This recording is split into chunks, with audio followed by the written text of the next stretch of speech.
ফের সুপ্রিম কোর্টে এসএসসির নতুন নিয়োগ প্রক্রিয়া নিয়ে মডিফাইড পিটিশন জমা পড়ল।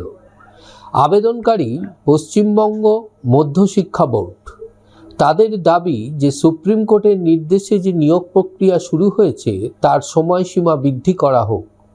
মূলত কলকাতা হাইকোর্ট এবং সুপ্রিম কোর্টের নির্দেশের পর যে মডিফাইড পিটিশন জমা করেছিল বা রিভিউ পিটিশন জমা করেছিল এসএসসির পক্ষ থেকে, তার প্রেক্ষিতে সুপ্রিম কোর্ট নির্দেশ জারি করেছিল যে 31শে ডিসেম্বরের মধ্যে নিয়োগ প্রক্রিয়া শেষ করতে হবে।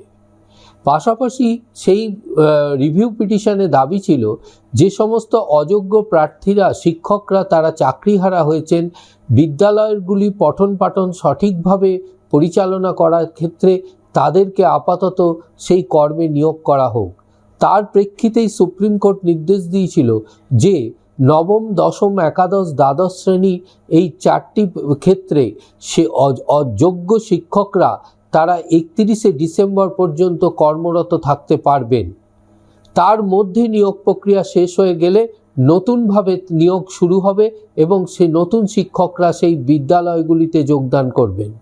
কিন্তু বর্তমানে কলকাতা হাইকোর্টে বিভিন্ন মামলা বিচারাধীন থাকায় এবং নিয়োগ প্রক্রিয়ার বিলম্ব হওয়ার কারণে, বিভিন্ন কারণে 31শে ডিসেম্বরের মধ্যে সেই নিয়োগ প্রক্রিয়া সম্পন্ন নাও হতে পারে। তাই মধ্যশিক্ষা বোর্ডের পক্ষ থেকে সুপ্রিম কোর্টে একটি মডিফাইড পিটিশন, অর্থাৎ রায়কে আরও সংশোধন করার বা রায়ে আরও অতিরিক্ত বেশ কিছু অংশ যোগ করার আবেদন জানানো হয়েছে।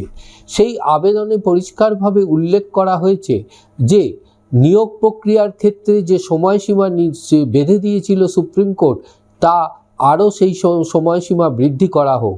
পাশাপাশি যে সমস্ত অযোগ্য শিক্ষকরা, যোগ্য শিক্ষকরা এখনো পর্যন্ত কাজ করছেন, অর্থাৎ কর্মরত অবস্থায় আছেন, সুপ্রিম কোর্টের নির্দেশে যে যোগ্য শিক্ষকরা 31শে ডিসেম্বর পর্যন্ত কাজে বহাল রয়েছেন, তাদের কাজের সময়সীমা আরও বৃদ্ধি করা হোক।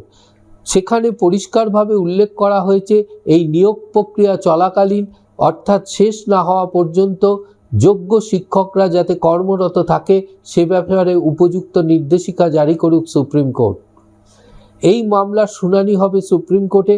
সেই আবেদনের শুনানির পরই নির্ধারিত হবে যে সুপ্রিম কোর্ট এই আবেদনে সাড়া দিল কিনা। যদি দেখা যায় যে সুপ্রিম কোর্ট এই আবেদনের মান্যতা দিয়েছে, তাহলে যে সমস্ত যোগ্য শিক্ষকরা এখনো পর্যন্ত চাকরিতে বহাল রয়েছেন এবং 31শে ডিসেম্বর পর্যন্ত যাদের সময়সীমা, সেই সময়সীমা আরও বৃদ্ধি হতে পারে।